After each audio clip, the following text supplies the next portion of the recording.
saying welcome back to school, everybody, and I'm going to pass the baton to Dr. Severe. Thank you, Chair and members.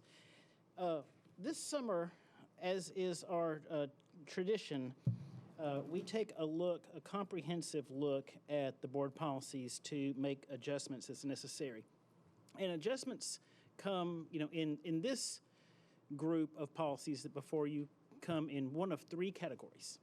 They're either simply a technical correction, a minor change that fixes a typographical error or a numbering system. Those happen from time to time and should be self-explanatory, and I'll go through that as we go. The other is a response to a change in the law, where the Tennessee General Assembly has met, changed the law, and which requires our policy to adjust accordingly. And the third type of policy adjustment that's before you is one where we're actually aligning our practice to policy. And let me say a little bit more about that. Almost exactly a year ago, we finished the process of adopting all 6 sections of policies. Oh boy. All good?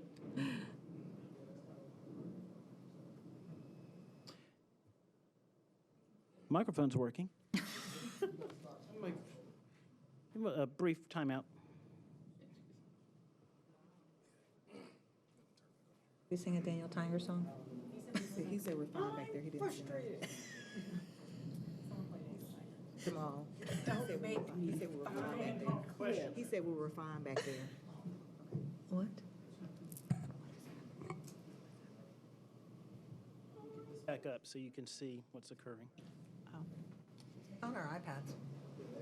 Okay, I can't see it, but I'll pretend. So let me. This is what you've been training for. You got this.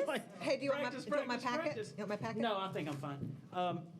So the third is where after we adopted these policies, we knew that we were going to need to live with them for a while to make sure that we got our practices and our policies in alignment. So within this cheat sheet you have before you, you'll see occasionally it'll say aligns to practice. And that's essentially what's occurring there, where we've taken some policies that we have and we are aligning them to the way that we do business and making sure that we've got them all together. So having said that, let's start at the beginning and look at 1.1021, and we'll get these up on the screen in just a moment. The only thing that changed on 1.1021, you see that is 1.1021. It used to be 1.1061. That's literally the only thing that changed. We just changed the numbering schema so it fits more tightly aligned to other policies in that section. In terms of 1.804, the next one before you. Could I? Sure. On the second page of that, there's a little tiny page or whatever reference to the policy number at the top right, and it still says 1.1061. Thank you for pointing that out. Thank you. We'll adjust that. Pardon me while I step away. You got it? He's going to take care of that for me. 1.804, you see we added some language there. Some districts had asked about some further clarification on what constituted an unauthorized drug. So the policy said that we do not allow teachers to use unauthorized drugs, so they want to know what an unauthorized drug was, so that spells it out more clearly. In 2.403, that is the surplus property policy, and the limit used to be $250. Now it has been raised by statute to $500. So wherever that $200 occurred, it became $500. 2.601 actually undergoes some pretty drastic changes. That's the fundraising policy. I want to really slow down on this one just a little bit. There are 2 major changes. One is the statute allows now for the creation of what we would traditionally call flower funds or sunshine funds or funds, morale funds, where teachers may want to take up money, put it into a pot, use it for birthdays or morale booster things. It doesn't require us to do it. It doesn't require a school to take on one of those, but the law does now allow it. The other thing it does is it makes clear that teachers can apply for to use one of the 2 approved online fundraising platforms that you approved. This just puts into play what I think you put into play, what you think you may have put into play when you approved those earlier, but this actually puts it into policy. So now, after tonight, teachers can begin that application process. Just for the sake of clarity, we would treat that like any other fundraiser, whether it's a car wash, a bake sale, or a SNAP raise or campaign, or a Donors Choose campaign. So that it puts them all in the same posture, that the principal would be involved and aware, and they would get signed off here just like the others. Jamal, do I need to do anything here? Okay. 3.202. Now, since all schools are required to have AEDs, we just changed any school that has an AED needs to blah, blah, blah, blah, to all schools need to blah, blah, blah, blah, blah, because all schools now, under statute, have an AED. Now, let me get back to my script here.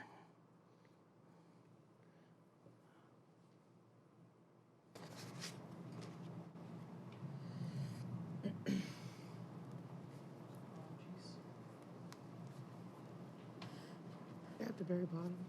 We are on page 57. Oh. Yep, that's Yeah, where I we got are. ways to go. 3.202. Now we are at 3.212, which is our district water testing policy. And this aligns our policy with our procedure, which says that our lead levels, if it triggers at 5 parts per billion, that we would take that source out of service, and we would, and then that's already aligned to how we're conducting business. This is one of those examples where we're aligning the policy to fit our Oh, okay. practice. Okay. Animals in our district facilities, specifically service animals, we added a section, which I will highlight for you, which makes clear that those folks who utilize, students and employees who utilize service animals, need to make sure annually to us that they are free from worms and distemper, hepatitis, rabies, all the things you wouldn't want any animal or a service animal to have anywhere, but especially in your building.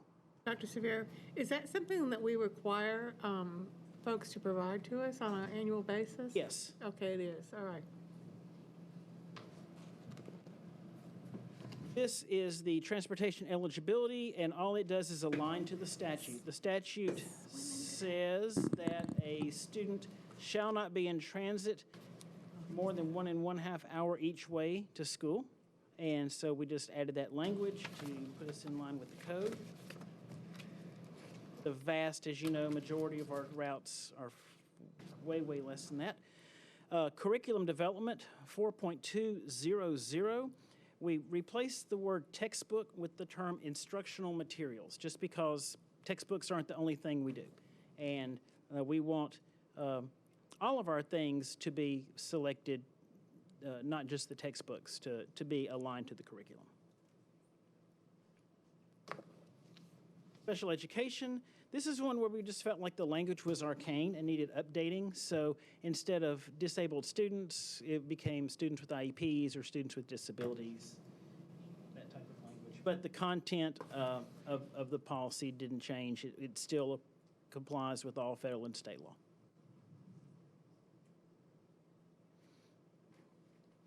Additional credit opportunities. In the past, this read that students in the gifted program students, I think it was line 9, students in the gifted program in the 11th and 12th grade, we're opening that up to all students who are eligible and can meet those college admission requirements that can do that, and so choose, can avail themselves of that opportunity. This used to be called extended learning, and we have an entire office of extended learning that is not about summer school. And so this is a policy about summer school, so we thought we should call it summer school. So all we did was change the title.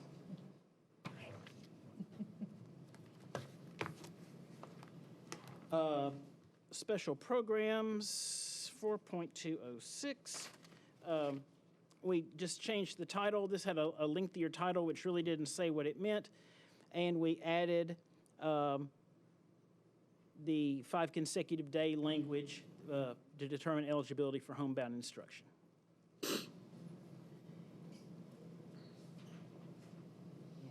L. Let me see. What do I say there for 1207? Oh, again, we just updated the language. I believe this is the one that referred to needy learners, which didn't sound very nice. And we aligned it to how we're actually doing business in terms of making sure that the testing and screening complies with federal law.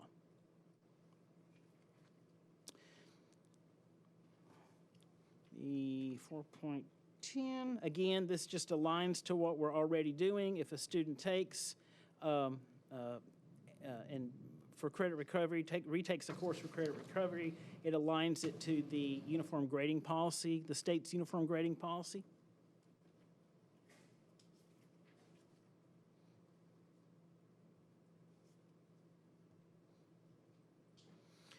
We'll spend some time on this one. The current policy that you're working under for field trips, excursions, and competitions says that all overnight and out-of-state trips come to the board for approval. That's what you're currently working under, and that's not what we're doing, right? I don't know that this board, since I've been here, has ever approved a field trip.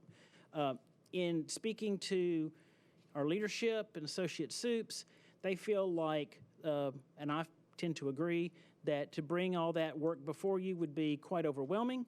I don't know if other districts that have a similar policy would have the same number of out-of-state and overnight sort of excursions. I also think there are going to be times when competitive teams or organizations would need to stay overnight, and we would not be able to get that information in front of the board in effort to make a timely decision.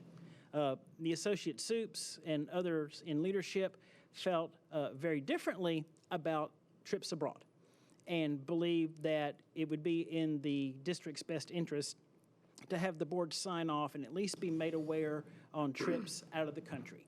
Now, that means that schools and those who approve on the food chain, within MNPS are going to need to have that paperwork before them in a way to make a timely manner. I've been in deep discussion with Associate Soups for the past several days, really, already begun working on some forms for development so that principals understand if a teacher says that they want to put together a trip, and this is the way. I want to also make clear that these are trips that are school related. So if a teacher does one of those trips during the summertime, we already have a policy, and in our policy that we do not have a liability for those trips that are maybe sponsored by some educational excursion. We're going to Europe over the summer, and it happens to be students from an MNPS school, but it's not really an MNPS school thing. So we're making sure that that's not going to be part of your workload.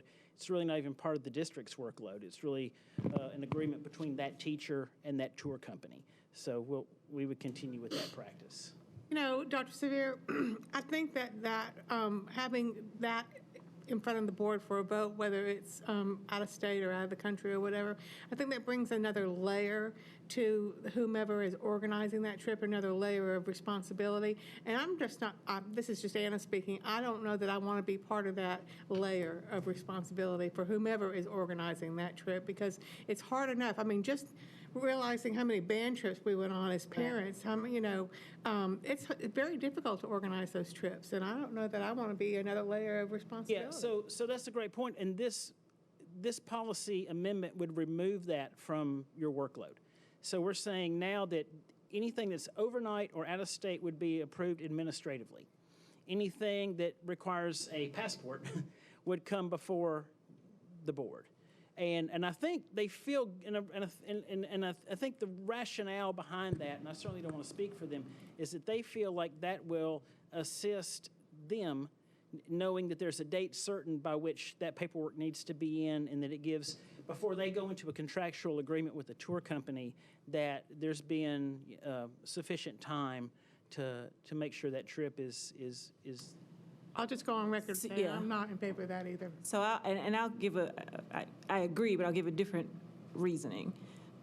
My question would be, is there some sort of a checklist or within the policy that says these are the parameters around which we believe a trip abroad should take place? Do we dictate chaperones? Do we dictate, what's the alert status of the country that they're traveling to? Because we have had it happen on this board where things have come to us with notice where we have been unprepared to make a decision.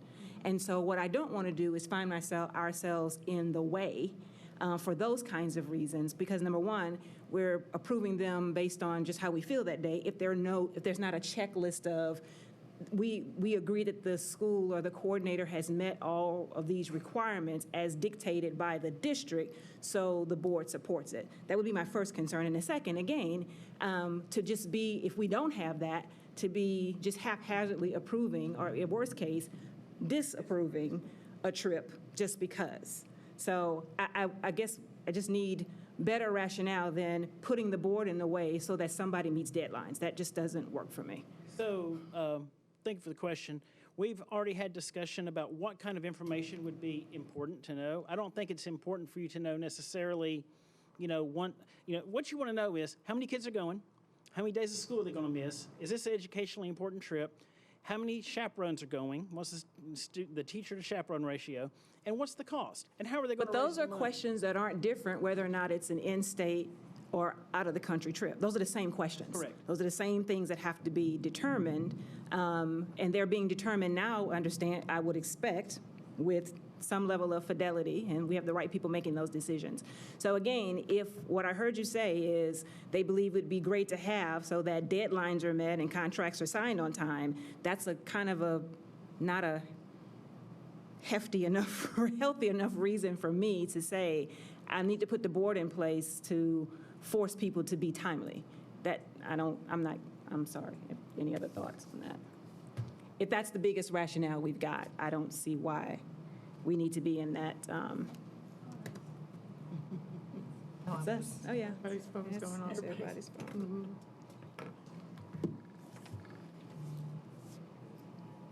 Shall I move on? Yeah, not tornado this time, it's just flooding. Shall I move on? Yeah, go ahead. Yes, sorry. So are we doing these individually? No, I think I would hope that we would take them all as a single motion. So if we want to remove one for a particular Okay, purpose. so we would just pull it.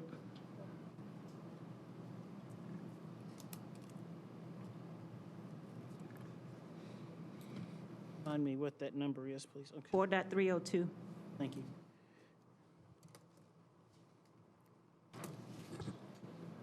For what? Again, this is where we added the term instructional materials to the language, just to sort of make it a little more contemporary.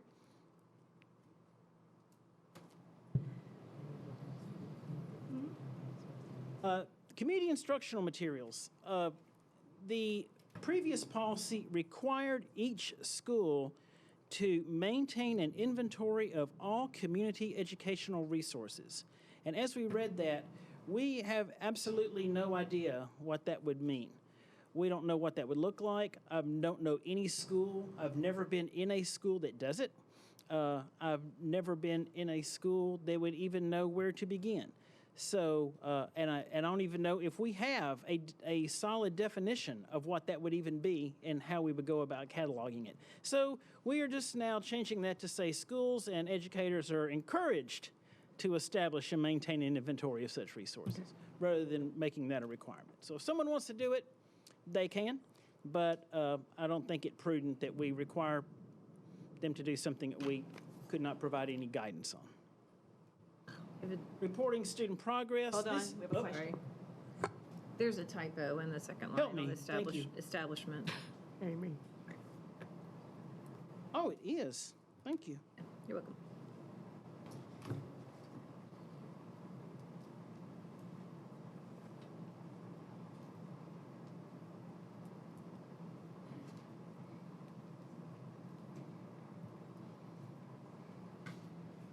Four 4.601 is, I'm asking that when, I've already talked to the chair and ask that one be withdrawn. That one's actually correct as is and needs to not be reworked, is in there under error. 4.602 aligns to how we establish class ranking and valedictorian, and how it's been done for the last many, many years. Same thing for promotion and retention.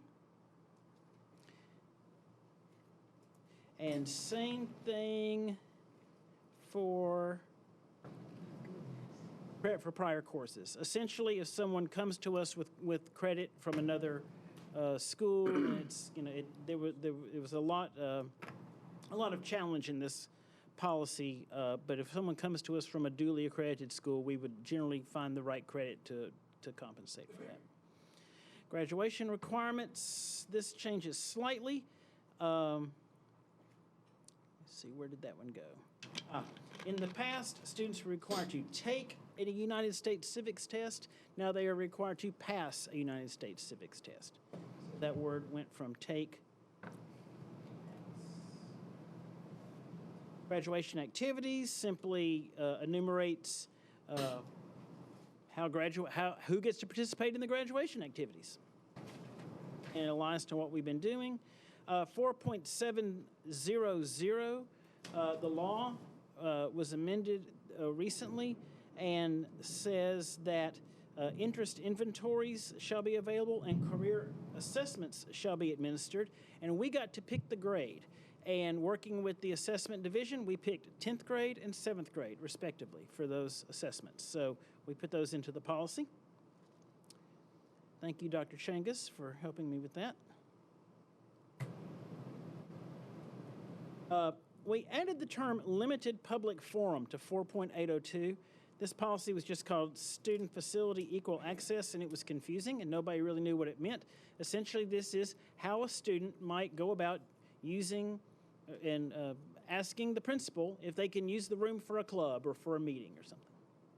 Doesn't change how we do it, just makes it a little clearer in the title. This, the law recently changed upon if a teacher is in breach of contract and it is the district's desire to report that breach of contract to the state. In the past, that breach of contract would be reported to the State Department of Education, the commissioner. Now the law specifies that it be reported to the State Board of Education. So on that line, we have made that change. That is for tenured teachers. You will see in the next policy, 5.201, the exact same language, because this is the policy for non-tenured teachers.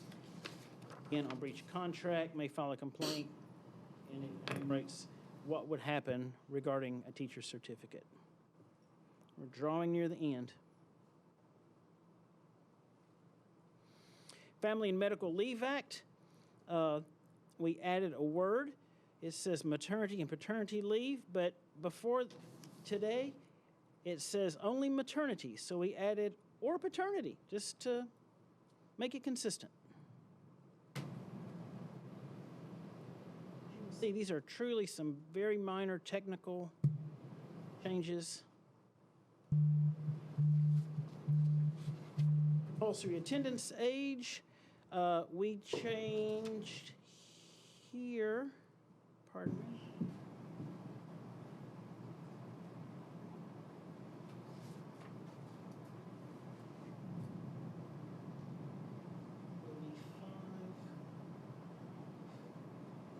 We changed the word over to younger to older because the way we had it written, it implied that only students who were younger than 5 years of age could come to school. And we think we had it backward. Of course, we were still admitting students. Out of compliance for so long. Completely out of compliance. Kids do look younger every year, that's for sure.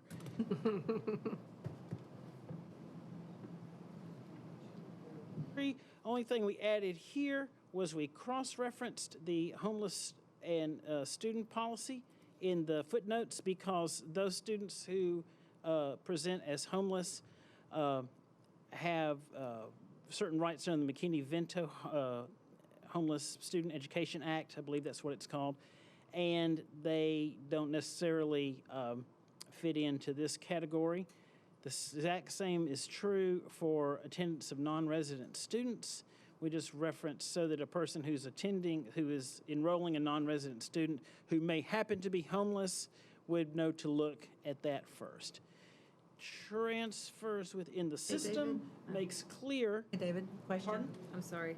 On, let's see, on 6.203, on line 17, there's a statute reference, which does not look correct to me. So would you double check that one, the 49-6-3051B?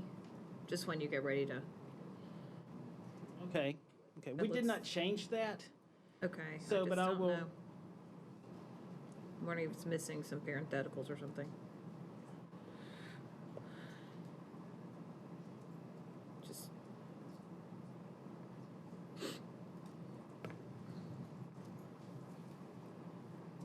I'll be sure to amend that if necessary. okay. Thank you. We did that one. Transfers within the system. This policy holds true for students who are everywhere but pre-K. So we just added K-12, so it makes sure that, and it's understood that those students who are in our pre-K program have a different transfer policy.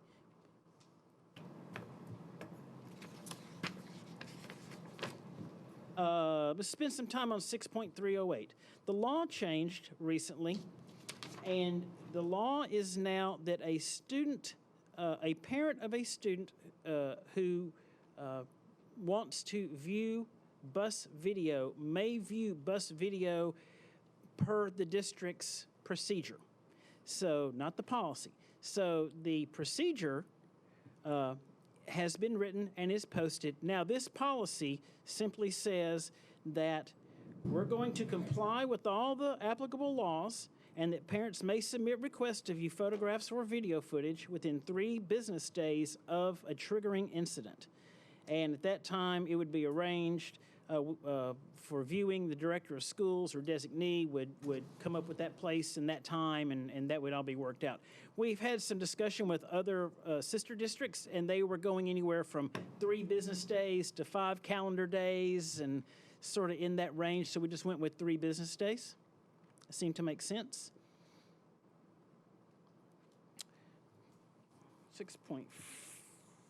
Oh, this changes individual wellness plan to emergency care plan, which is just to align it with what's in law. We took out the word diazepam and diastat, which were anti-seizure medication, which were the generic and brand name of an anti-seizure medication that was sort of the monopoly on the market. Now there are more, and there are more, not only are there more medicines, there are more ways to give them. So we took out the sort of method of application and replaced it with the generic anti-seizure medication.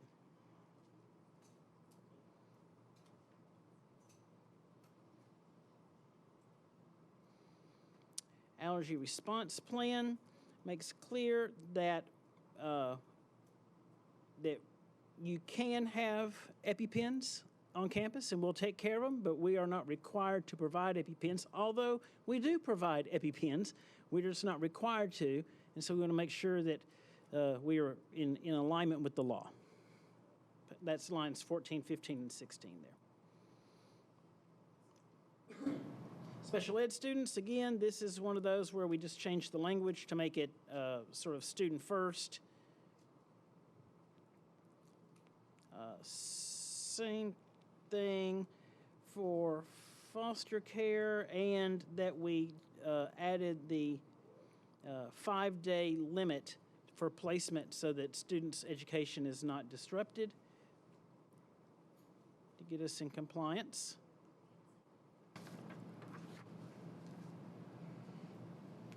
Six 6.506 is a brand new policy. It's the only brand new policy before you, okay? lot of times when the legislature meets, there will be a law is crafted in response to a single or small number of situations. My hunch is that in a district, a family presented with valid military orders and asked to enroll their child, and for whatever reason, they were denied. And that has not happened here. That has never been the practice here. If someone shows up with valid military orders, we go ahead and enroll the kid. That's been the practice, but this just codifies what we've been doing relative to that. It also necessitated, cleaning up some other policies and making sure we didn't have the same thing written down twice in other policies. This essentially says if you show up at one of our enrollment centers or schools and you've got valid military orders, we're going to put you in school. And we're going to give you 30 days from enrollment to bring us that light bill that shows that you're actually here in the county. Student records puts us in compliance with FERPA language so that we are making sure we're handling student records appropriately.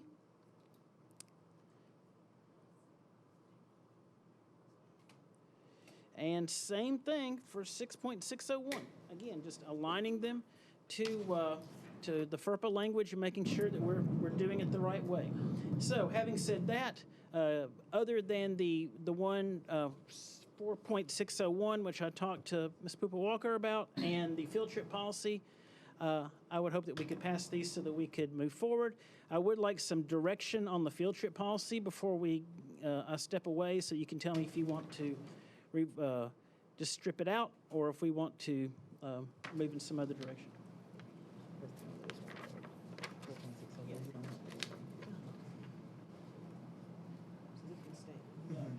No, there is not a change. It was just to align it to our practice. We are not required, you are not required to approve any type of field trip at all if this board chooses to not. And we could change that language and bring it back in a couple of weeks. It makes it purely administrative. Ms. Frobe? Okay, so first of all, thank you for doing this. Like, we have been in desperate need of this sort of review annually, and I really appreciate all the work you put into this. I've got, not to confuse things further, I had one other issue. Well, first of all, let me also say, when we review in the future, would you mind just highlighting the changes and then maybe do markouts or whatever so we know exactly what language, just it'll help me We process. began that process, Yeah. and it looked A mess. Okay. All right. Well, anyway, okay. The district water testing, which is 3.212. So we have action taken at 5 parts per billion, but then notification at 20 parts per billion. And if I am not wrong, I think the EPA requires action at 15 parts per billion. I'm wondering if we could change that 20 parts per billion to 15 parts per billion so that that's just the notification. It's not actually corrective action on the systems.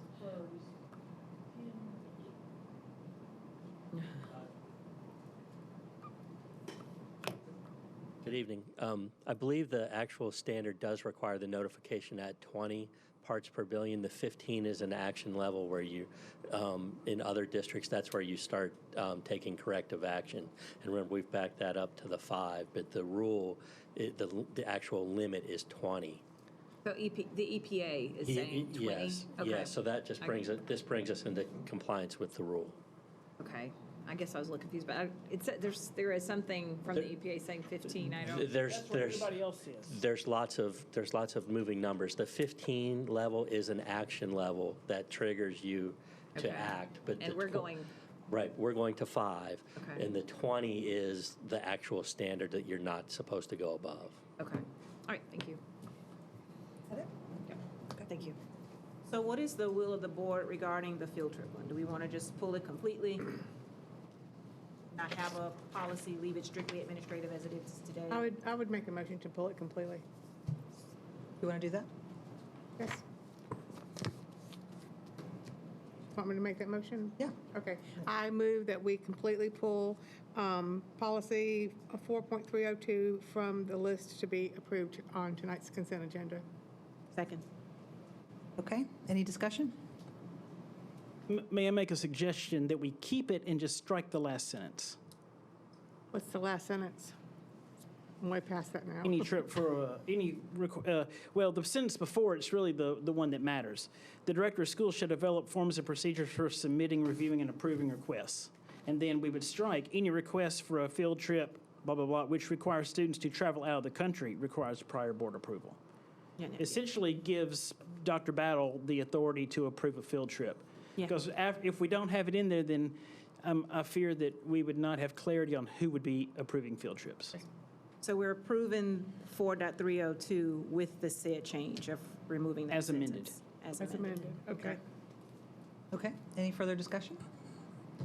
Okay, all those in favor? Okay, it's unanimous. All right, congratulations, Dr. Battle. We don't want to. We don't want to. We're advocating those Okay. responsibilities. It's a little chilly. So can we then go ahead and get a motion people on around here approving the somewhere. entire docket of I would like policy to move changes? that we approve all the amendments to these policy numbers that were reviewed tonight. A second. Okay, any discussion? Okay, all those in favor of approving the list of policies? Aye, thank you so Thank you. much. Thank you, Dr. Severe, for all your hard work. Thank you. Where y'all keeping the dead bodies at around here? It's a little chilly in the house. 12 degrees in here. Okay, so be there no further business for this committee. We will adjourn the governance committee at this time and re-adjourn in 2 minutes. Oh.